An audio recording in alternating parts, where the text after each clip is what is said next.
So today we have G.I. Joe Classified Shipwreck. This guy, I got him for just under $20 at a coupon at GameStop. And yeah, awesome figure. And yeah, we're going to break this guy down. So here's the packaging. Again, it's that full cardboard so you can't see the figure type packaging. I hate that. I really, really hate that. But it's still very clean looking, but again, if I'm buying a figure, I'd like to see what it looks like from the window, like a plastic window. But and again, they keep saying that this packaging is for the environment. I'm still calling BS on that. It takes a whole lot more to use paper and cardboard and all that sort of stuff, and it's worse for the environment. Again, I was lead designer at McFarlane Toys for a couple of years, so I think I know a little bit about what goes into making these figures, including the packaging. But again, here's more useless, ridiculous paper and cardboard. They try to make like a foot locker, a cardboard foot locker for the character. And then inside of that is yet another bag. And then you have all the weapons and accessories, which is, again, ridiculous. Here's some more useless, wasted space on this packaging as well. Again, it's ridiculous. Look at this. Just a piece of cardboard to keep his hat down. I don't know. It's so bizarre to me. You can see some of the artwork in the background. It's the same that was in the front of the box. It's a nice piece of work. It looks a little bit like that artist Phil Noto, but I don't know if it is or it ain't. I didn't see any credit on the packaging anyway for the art.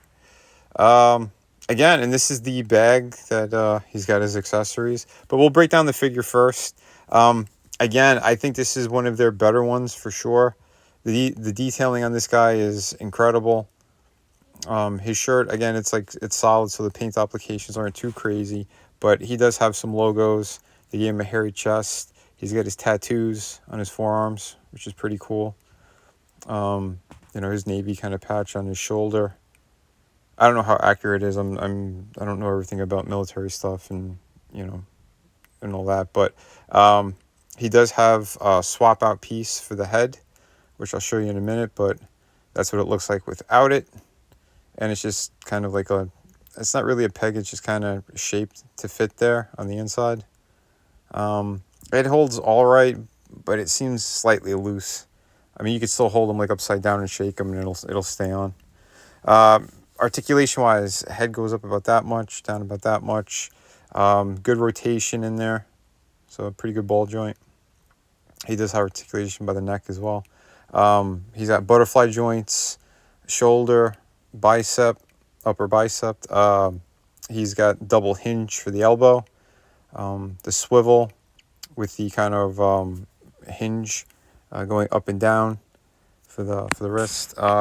He's got that type of T cut. I don't like that one. I'd rather have a half ball joint or something like that for the upper diaphragm, but still pretty good. Waist is good. He does the Van Dammes. Upper thigh, drop down leg, double hinge for the knee as well.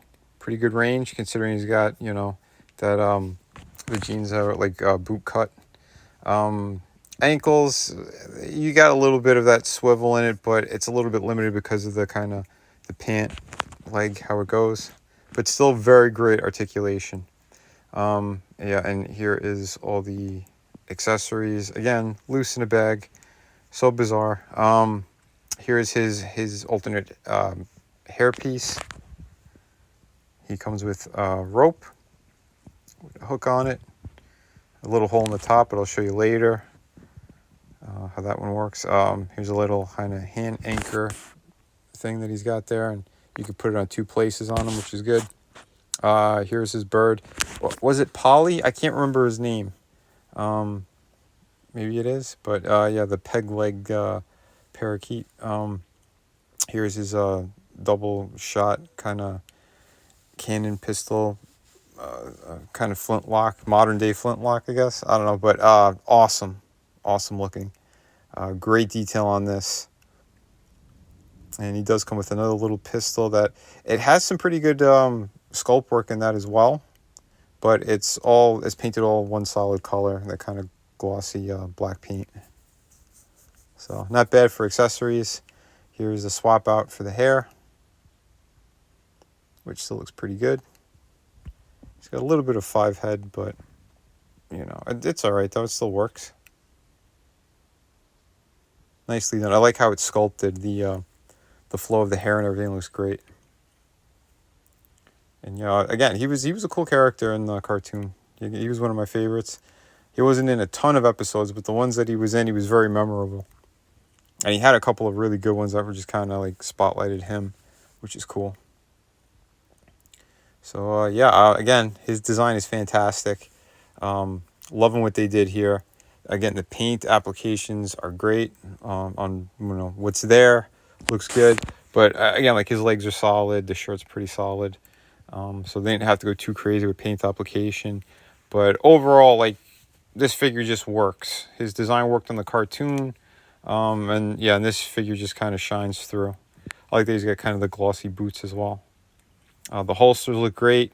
He's got the belt buckle that's painted gold, which looks really good. Yeah, I love it. And the right forearm tattoo looks good. Like they did it sort of like the decal on that, a little bit faded in comparison to the left forearm with the shark. So that's pretty cool too. Like one's more fresh than the other. Here's how he compares with Sergeant Slaughter. And again, Slaughter is a bigger character. Even though Shipwreck is about 6'3", they said on the box. There he is with Zorana. Again, she's another beautiful figure. So those are the two that I had that were kind of loose on the top of a bin, so I was able to get to them pretty easily. But I wanted to show you like size comparison, and yeah, I just really cool figures. But yeah, Shipwreck, yeah, he fits in line with these. I love the pinless joints on him as well. So yeah, excellent. And I will say that the rope around his torso does a pretty good job at covering at least half that articulation for the diaphragm area. So not bad there, not bad at all. And yeah, you could put his parakeet up on the rope as well. That's how the anchor piece kind of goes on. But you could also move it to the front if you want it to hang off the front of the waist as well. You could do that. Your call, how you want to display your figures. But I think it's better on the rope. And yeah, again, like that hand cannon looks great. Beautiful stuff. You could get him into fantastic poses. So that's good. And yeah, on his wrist, you'll see the hole for his arm if you want to, again, have him there. Or if you want to put him on the top of his shoulder, like he was on a lot of different cartoons and stuff. Because he used to kind of, you know, turn to him and ask advice and whatnot, which is pretty cool. But yeah, overall, fantastic figure. Definitely gets a huge thumbs up. So, thank you for watching, everyone. Right, for anyone looking for some amazing comic books, this is part of my collection. I am the artist and creator of Shadow of the Kraken. This is a beautiful pirate story, 52 pages, beautiful artwork. Yeah, everything you need out of a great pirate story, you're right here. We have City of Venus. It's a futuristic story. Also another one that I totally created. Beautiful. If you love kind of post-apocalyptic worlds, beautiful women, sci-fi, action. This has a little bit of everything in it. So if you're looking for that, on that campaign, you could also get, for a limited time, volume 1 and 2 of my art books. These are loaded with amazing images, 52 pages each. Yeah, they got pretty much everything you need in there. And we have, of course, hardcover book. This is Through the Woods, co-created and written by Frankie Tartamella, my brother. And yeah, I did all the artwork. This is 100 pages. You get the entire story in here, beginning, middle, end. You get all of it, and it is truly amazing. So if you're looking for a great ghost story, this is definitely the book for you. Just click the link in the descriptions, and yeah, these books ship immediately.